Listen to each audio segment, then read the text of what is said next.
আমার মায়ের রুম থেকে প্রতিদিন রাতে একটি অদ্ভুত শব্দ আসত। কিন্তু আমার বাবা তো মারা গেছে অনেক দিন আগে। তাহলে আমার মায়ের রুম থেকে প্রতিদিন এরকম ধরনের বাজে আওয়াজ আসে কেন? প্রায় প্রতিদিনই এরকম ধরনের শব্দ শুনতে আমার খুব খারাপ লাগত। আর মনে মনে মাকে ঘৃণা করতে শুরু করলাম। বাবা নেই, মা কার সাথে এমন জঘন্য কাজ করে জানার খুব আগ্রহ হল। আর এই জন্য আমি একদিন রাতে আমার ঘরে লুকিয়ে রইলাম। তারপর আমি যা দেখতে পেলাম তাতে বন্ধুরা আমার মাথায় যেন আকাশ ভেঙে পড়ল। বন্ধুরা, গল্পটি অনেক ইন্টারেস্টিং। আশা করি শুনলে তোমরা অনেক মজা পাবে। তাহলে চলুন বন্ধুরা, গল্পটি শুরু করি।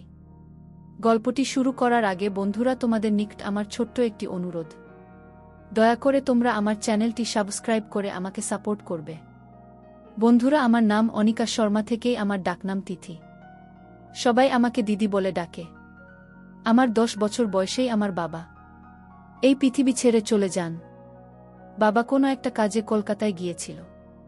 কয়েকদিন পরে সেখান থেকে খবর এল যে তিনি আর এই পৃথিবীতে নেই। সেখানে ভয়াবহ একটি আগুন লেগেছিল, যার কারণে তার লাশটুকু পাওয়া যায়নি। আমাদের জন্য এই খবরটা মাথায় আকাশ ভেঙে পড়ার মতো ছিল সবার মতো আমিও। আমার বাবাকে ভীষণ ভালোবাসতাম। আমার মা খুব সুন্দর দেখতে আর যুবতীদের মতো ছিল। বাবা মারা যাওয়ার পর দ্বিতীয় বিয়ের জন্য অনেক সম্বন্ধ এসেছিল, কিন্তু তবুও তিনি দ্বিতীয় বিয়ের জন্য না করে দিয়েছিলেন। এই ব্যাপারটা আমাদের পরিবারের সবাই একটু অবাক হয়েছিল, কারণ আমার মা তো বাবাকে ভালোবাসত না, উল্টে তার সাথে সারাক্ষণ ঝগড়া করত। বাবার কোনো ভালো চাকরি ছিল না, আর আমার মা একটা ধনী পরিবারের মেয়ে। দাদু আমাদের সংসারের পুরো খরচ চালাতেন, আর সারাক্ষণ আমার বাবার উপর চেঁচাতেন। আমার মা ও দাদুর সাথে মিলে বাবার উপর চেঁচাতেন। এসবের কারণে আমার বাবা ভীষণ কষ্টের মধ্যে থাকতেন। আমি প্রায়ই আমার বাবাকে লুকিয়ে লুকিয়ে কাঁদতে দেখতাম, আর সব সময় খুব টেনশনে থাকতে দেখতাম। কখনো কখনো বাবা আমায় বলতো, আমি তোকে ভীষণ ভালোবাসি, উত্তর কারণেই ঘর সংসার ছেড়ে কোথাও যেতে পারছি না। আমি বাবাকে বলতাম, এই পৃথিবীর সবথেকে ভালো বাবা তুমি। আর একজন মেয়ের জন্য বাবাই তার কাছে সবকিছু। সে তার বাবা আর যাই হোক না কেন, সেই তার সব। বাবা যখন আমাদের ছেড়ে চলে যান, সেই সময় আমি খুব ছোট। মাকে আমি ততটা ভালোবাসতাম না যতটা আমি আমার বাবাকে ভালোবাসতাম। ছোট ছিলাম, তাই এই কষ্টটা কোনো রকমভাবে আমি সহ্য করে নিয়েছিলাম। কিন্তু বাবার স্মৃতি আমার মনের মধ্যে গেঁথে গিয়েছিল। আমার অনেক সমস্যা ছিল, যার মধ্যে সবচেয়ে বড় সমস্যা হল আমার কনফিডেন্সের অভাব। আমি কারো সামনে ঠিকভাবে কথা বলতে পারতাম না। বাবার এই অবস্থা দেখে আমি সব সময় হেজিটেশনে থাকতাম, কারো সাথে ঠিকভাবে মিশতে পারতাম না। আমি খুব কষ্ট করে স্কুলে পড়াশোনা করতাম। এখন আমি বিয়ে করছি, আমাকে প্রায় বাইরে যেতে হতো, মানুষের সাথে মিশতে হতো, তাদের সাথে কথা বলতে হতো, কিন্তু আমি তাদের সামনে এত নার্ভাস হয়ে যেতাম যে আমার হাত পা কাঁপতে থাকত। এতে সকলে অবাক হয়ে ভাবতাম যে একই রকম মেয়ে, যে ঠিকমতো কথা পর্যন্ত বলতে পারে না। সব সময় আমার মনে হতো যে আমি এই পৃথিবীতে একা, আমার কেউ নেই। কিন্তু আমার মায়ের জীবন বাবার মৃত্যুতে কোনো রকম প্রভাব পড়েনি। মা সবসময় সেজেগুজে থাকত, নিজের যত্ন নিত, মাঝে মধ্যেই বাইরে ঘুরতেও যেত। আমি এই সমাজ আর আমার মায়ের থেকে সব সময় দূরে থাকতে চাইতাম। সেই কারণে আমি বাড়িতে অতিথিদের জন্য যে ঘরটা বানানো হয়েছিল, সেই ঘরে সারাদিন চুপচাপ পড়ে থাকতাম। রাতেও আমি সেই ঘরে ঘুমাতাম।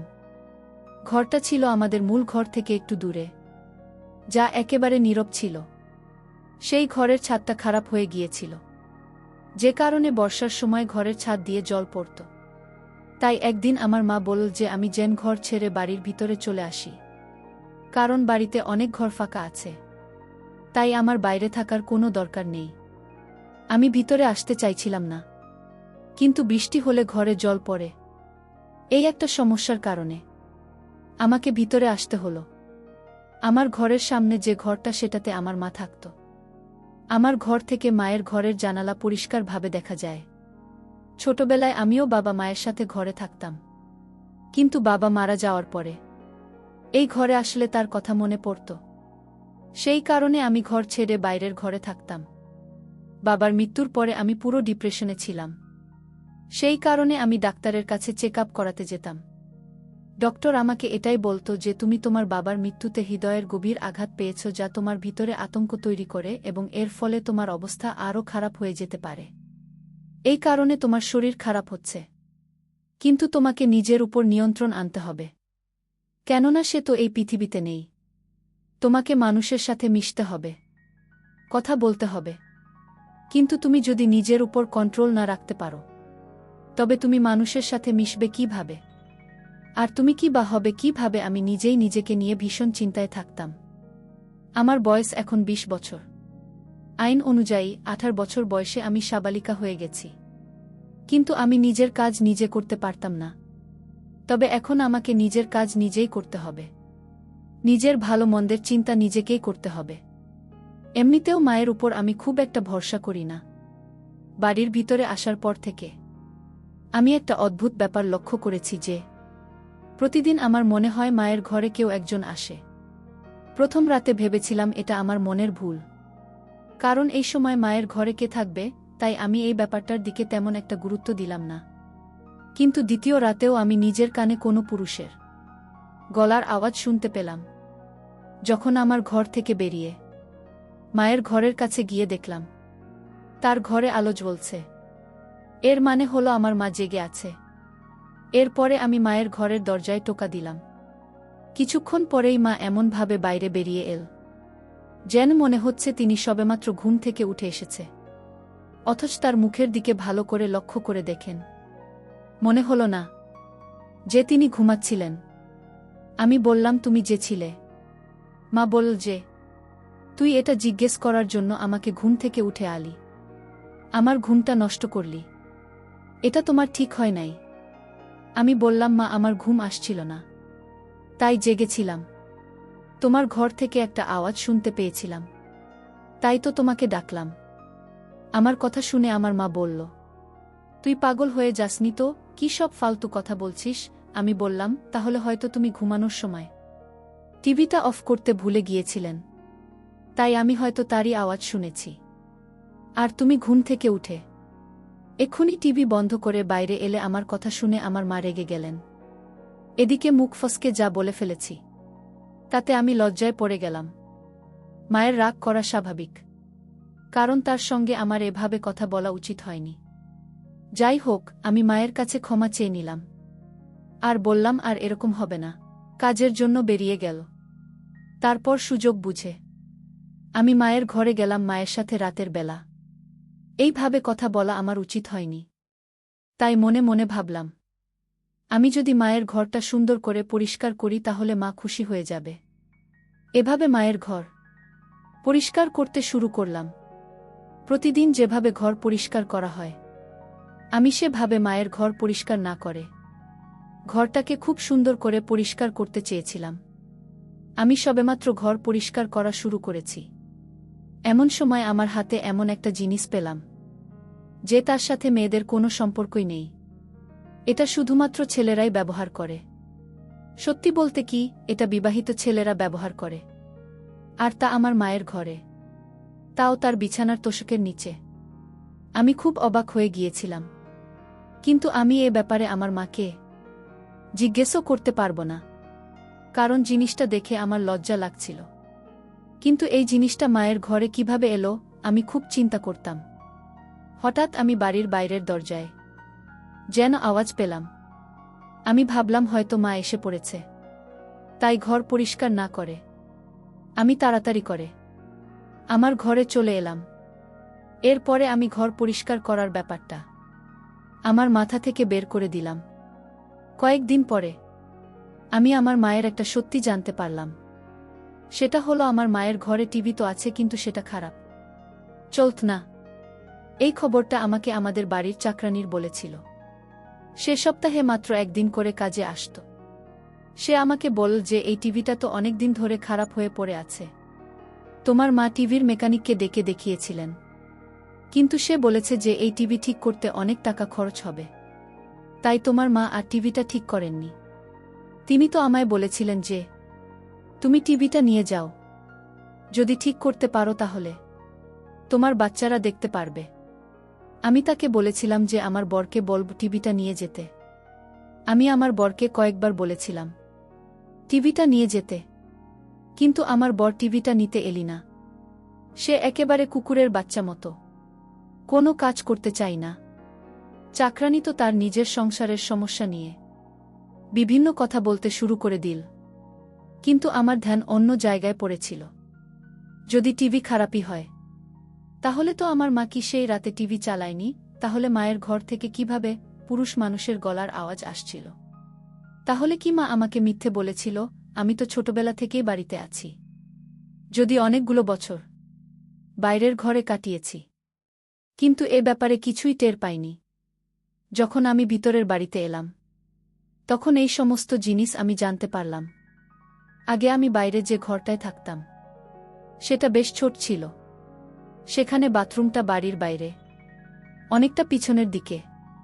শীতকালে আমাকে বাথরুম করতে বাড়ির বাইরে যেতে হতো, যদিও বাড়ির ভিতরে এটা বাথরুম ছিল। কিন্তু মা কখনো আমাকে ভেতরের বাথরুম ব্যবহার করতে বলেনি।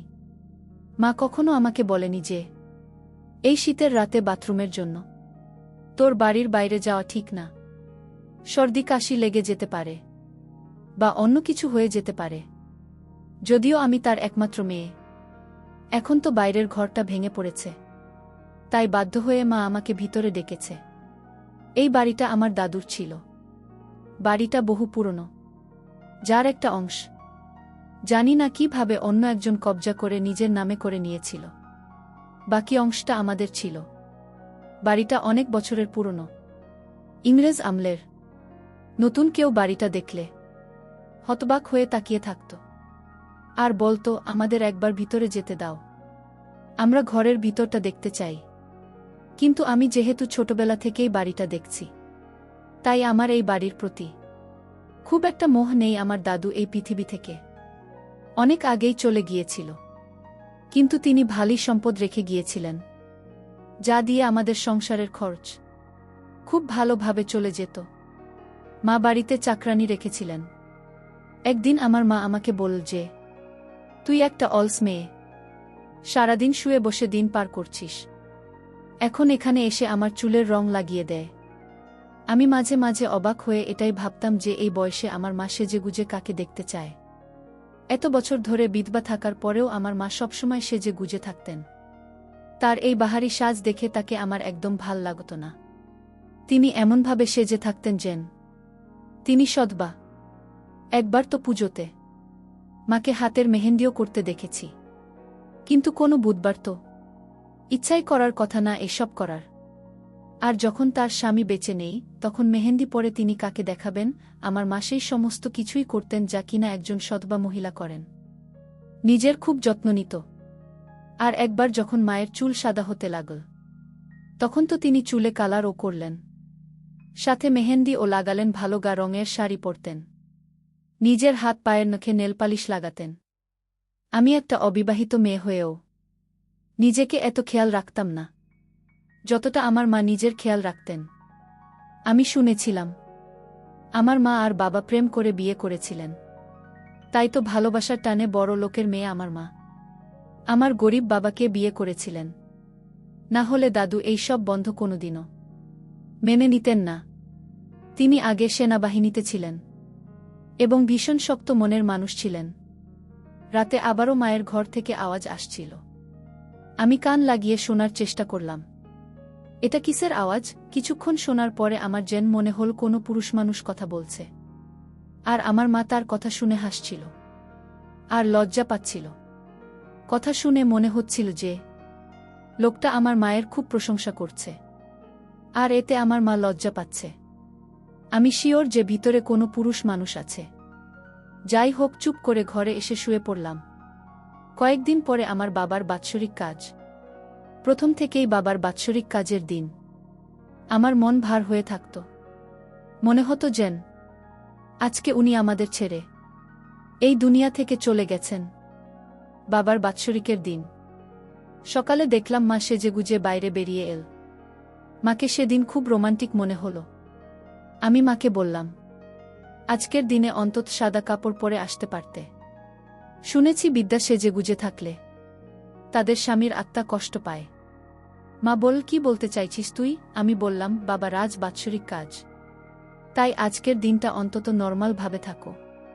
তখন মা বলল, তোর বাবা অনেক দিন আগে মারা গেছে, তাই এখন এসব বাৎসরিক তার শরিক করে কোনো লাভ নেই। কিন্তু আমি বললাম, আমি প্রত্যেকবারের মতো কিছু গরিবকে সাহায্য করব। মা বলল, তাহলে তাই কর। আমি বললাম, তুমি কোথায় যাচ্ছ? মা বলল যে আমার এক বন্ধুর মেয়ের বিয়েতে যাচ্ছি। আমি বললাম, আজ তো তোমার স্বামীর বাৎসরিক কাজ, আর তুমি আজকে তোমার বন্ধুর মেয়ের বিয়েতে যাচ্ছ। মা বলল যে বাৎসরিক আজ প্রত্যেক বছর হয়, কিন্তু বিয়ে প্রত্যেক বছর হয় না। যে মারা গেছে তার জন্য আমি আমার এত ভালো বন্ধুকে কষ্ট দিতে পারব না। তারা খুব বড়লোক, আর তারা শহরে থাকে। আমি তার বড় ছেলের সাথে তার বিয়ে দিতে চাই। এই সময় আমি মাকে বললাম, যখন তোমার বন্ধু জানতে পারবে যে তুমি তোমার বরের বাৎসরিক কাজের দিন, তখন তারা তোমার সম্বন্ধে কি ভাববে? তারা তো তোমাকেও মানুষ ভাববে। আমার কথা শুনে মা বলল, তুই ভীষণ বাজে হয়ে গেছিস। আমার সামনে তুই এত কথা বলছো কেন? খবরদার বলছি, এরপর তুই যদি আমার সামনে এই ধরনের বাজে কথা বলিস, তাহলে আমার থেকে খারাপ কেউ হবে না। তোর বাবা তো এরকম ছিল না। জানি না তুই কার মতো হয়েছিস। আমি বললাম, তিনি তোমার স্বামী, আর আমার বাবা ছিলেন। তার জন্য তো তোমার একটুখানি সময় বের করা উচিত। কিন্তু তুমি না তো আমার পরোয়া করো, না তো বাবার পরোয়া করো। কে থাকল আর কে গেল তাতে আমার কিছু যায় আসে না। এবার তো মা কোনো কথার জবাব না দিয়ে বাড়ি থেকে বেরিয়ে গেল। কিন্তু ওই রাতে আমি কিছু এমন দেখলাম, যা দেখে আমার পায়ের তলা থেকে মাটি সরে গেল। রাত্রে আমার ঘুম আসছিল না বলে আমি জেগেছিলাম। এই দিনটিতে এমনিতেও আমার ঘুম আসত না। আজকের দিনটা আমার জীবনের সবথেকে বাজে দিন। আমি যেন মায়ের ঘরের জানলা দিয়ে কোনো একটা লোকের ছায়া দেখতে পেলাম। আমি পুরোপুরি শিওর হয়ে গেলাম যে আমার মায়ের ঘরে কোনো লোক আছে। আমি তাড়াতাড়ি উঠে এক মুহূর্ত নষ্ট না করে তার ঘরের সামনে গিয়ে দরজায় টোকা মারতে লাগলাম। মোটামুটি 34 মিনিট পরে আমার মা দরজা খুল। আমি শিওর ছিলাম এই ঘরে যে ছিল সে বাইরে বেরোতে পারেনি, ঘরেই আছে। আমি তাড়াতাড়ি করে ঘরের ভিতরে গেলাম, কিন্তু ভেতরে গিয়ে যা দেখলাম তাতে আমার পায়ের তলা থেকে যেন মাটি সরে যাচ্ছিল, কারণ ঘরের ভিতরে কেউ নেই। আমি ঘরের চারিদিকে দেখলাম, কিন্তু কেউ সেখানে নেই। তাহলে যে লোকটাকে আমি ঘরের ভিতরে দেখলাম সে গেল কোথায়? তাই কথা ঘোরানোর জন্য আমার মাকে বললাম, বাথরুমে যেতে হবে, কিন্তু বাইরের নল দিয়ে জল পড়ছে না, তাই তোমার বাথরুমে যাওয়ার জন্য এসেছি। এরপরে আমি বাথরুমে ঢুকে সেখানেও কাউকে দেখতে পেলাম না। আমি অবাক হয়ে ভাবছি, লোকটার ছায়া দেখলাম আর আওয়াজ শুনলাম, অথচ ঘরের মধ্যে সে কোথাও নেই, যেন হাওয়ায় মিলিয়ে গেছে। কিন্তু আমি এ ব্যাপারে আমার মায়ের সাথে কোনো কথা বললাম না, কারণ আমার কাছে কোনো প্রমাণ নেই। আমি এমনি এমনি বলছিলাম যে আমার বাথরুমের কল খারাপ হয়ে গেছে, তাই আমি এখানে এসেছি। কিছুক্ষণ পরে বাথরুম থেকে বেরিয়ে আমি আবার আমার ঘরে ফিরে এলাম। কিছুক্ষণ পরে আবারও আমার মায়ের ঘর থেকে হালকা হালকা আওয়াজ আসতে লাগল। আমি মনে মনে ভাবছি, হয়তো আমার মা পাগল হয়ে গিয়েছে, অথবা আমার মায়ের ঘরে কেউ না কেউ তো নিশ্চয়ই আছে, যার সাথে আমার মা কথা বলছে।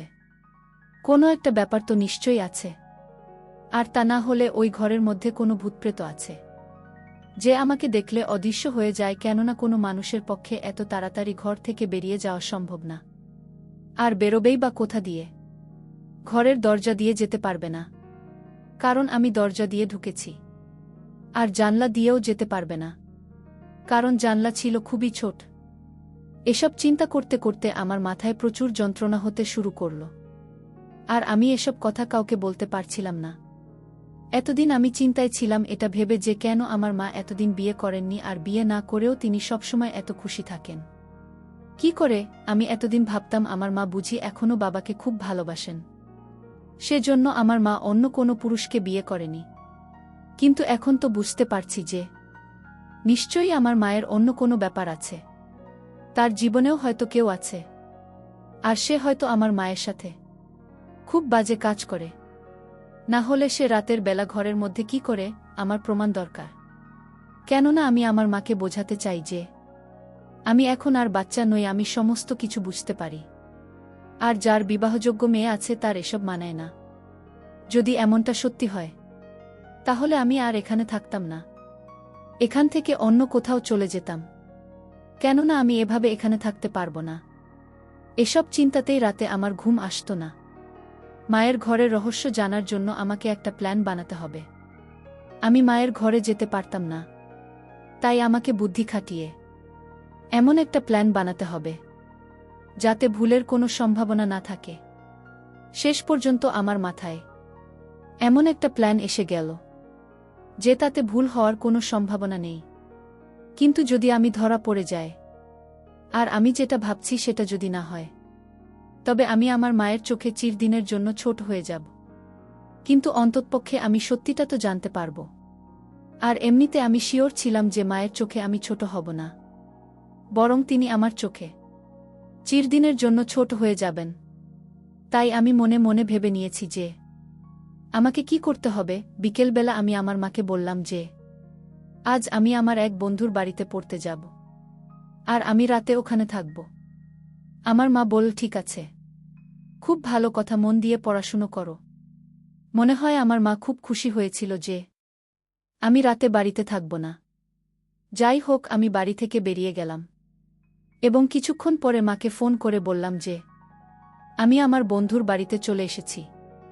যদিও আমি বাড়ি থেকে কোথাও না গিয়ে বাড়িতেই লুকিয়েছিলাম। আমার মা বলল, ঠিক আছে, সকালে ঘুম থেকে উঠে ধীরে সুস্থে বাড়িতে ফিরে আসিস, তাড়াহুড়োর দরকার নেই। কিন্তু আমি তো আমার বন্ধুর বাড়িতে যাইনি, আমি তো আমার মায়ের ঘরে লুকিয়ে আছি। আর এমন জায়গায় লুকিয়েছিলাম যে ঘরে মা কি করে সেটা আমি দেখতে পেলেও মা আমাকে দেখতে পাবে না।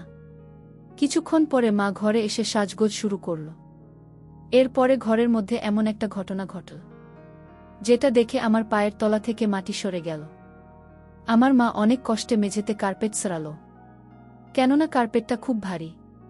কার্পেট সরানোর পরে তার নিচে যা দেখলাম সেটা দেখে আমার মাথা ঘুরতে লাগল।